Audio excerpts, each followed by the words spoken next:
आदाब नाजरीन, लाजवाल उर्दू खबरों में आपका खैर मकदम है। आइए नजर डालते हैं अब की अहम खबर पर।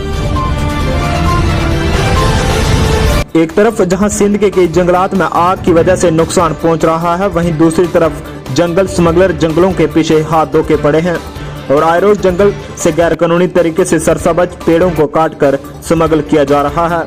इतलात के मुताबिक फॉरेस्ट प्रोटेक्शन फोर्स महकमा जंगलात के अमले और कंट्रोल रूम ने सोमवार की अलल सुबह अखाल नजवन के कंपार्टमेंट नंबर 3 से काटी गई गैर कानूनी देवदार की तकरीबन 72 फीट लकड़ी को जब्त किया।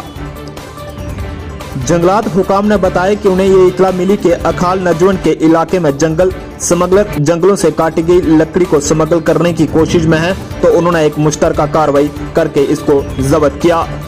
ताहम स्मगलर फरार होने में कामयाब हुए। यहाँ ये बात काबिल जिक्र है कि ये सरसब्ज देवदार के पेड़ सड़क से थोड़े ही दूर काटे गए और जिसके बाद इन पेड़ों के टनों को जलाया गया ताकि कोई सबूत मौजूद न रहे।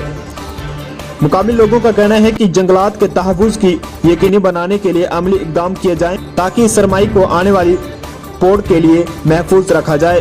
ब्यूरो रिपोर्ट, गांधरबल से फिरोज खान के साथ मुख्तार शाह।